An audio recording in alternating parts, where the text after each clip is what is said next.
13. mail sa tunned ennast kui oma maailma kuningas.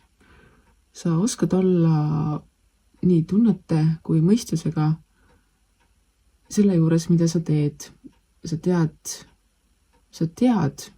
mida sa teed ning sa tunned sellest rahuldust.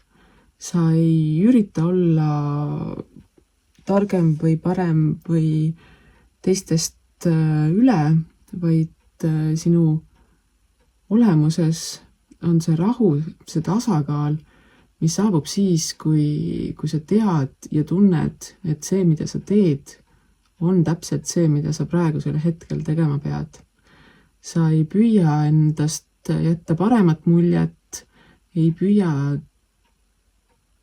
oma tarkusega hiilata, vaid sa tead, mis on su tugevused, su nõrkused, sa tead, kuidas neid parimal viisil enda heaks tööle panna ning sa tunned sellest sisemist rahulolu ja mõnu.